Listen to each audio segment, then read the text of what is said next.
नमस्कार दोस्तों। एमपीपीएससी और ईएसबी की आने वाली परीक्षाओं को लेकर एक छोटा सा अपडेट आया है, तो मैं आपको जल्दी से उसकी जानकारी देता हूं। क्योंकि अभी आचार संहिता के कारण कोई नया अपडेट नहीं आ रहा है, कोई एग्जाम कैलेंडर अपडेट नहीं हो रहा है, कोई नोटिफिकेशन अभी नहीं आ रहा है।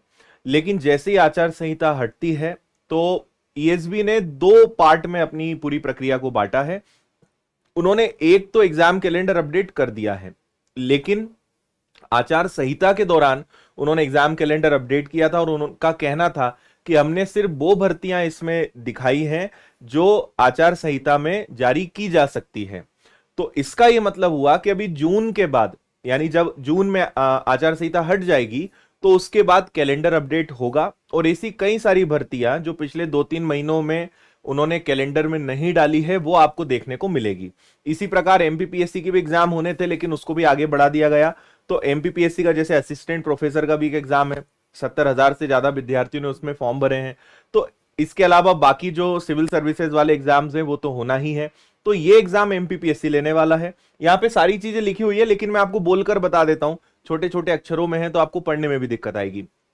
व्यापम का ये कहना है, ईएसबी का ये कहना है कि अभी फिलहाल सबसे ज्यादा भर्तियां जून के बाद आपको देखने को मिलेगी, तो वो शिक्षा विभाग यानी शिक्षक की।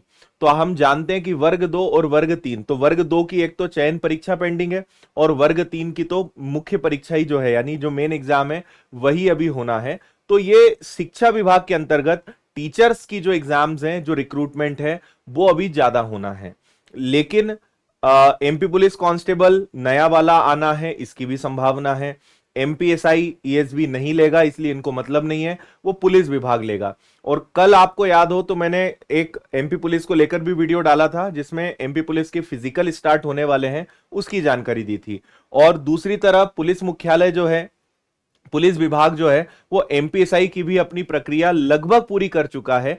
और क्योंकि ईएसबी वो एग्जाम नहीं लेगा तो इनको उससे कोई मतलब नहीं है, तो वो पुलिस विभाग लेगा, तो उसके द्वारा कभी भी नोटिफिकेशन जारी करवाया जा सकता है आचार संहिता के बाद। ये फिलहाल अपडेट है। और यहां पर अगर आप पढ़ेंगे, यहां पे लिखा हुआ है कि अभी ईएसबी के 30 विभागों के प्रस्ताव अटके हैं और इनकी हर दिन 2-2, 3-3 मीटिंग्स चल रही हैं कि कौन सी एग्जाम लेना है और कब लेना है।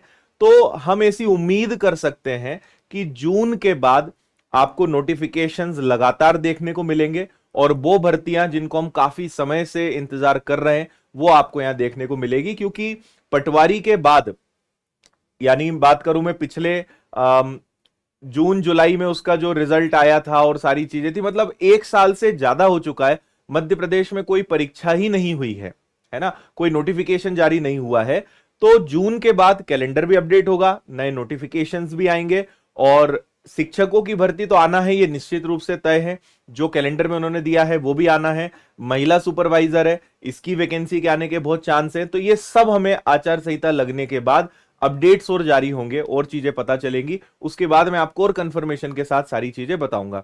फिलहाल यही अपडेट है और फिर मेरा कहना यही रहेगा कि भले पढ़ाई कम हो लेकिन जारी रखें, पढ़ाई बंद ना करें।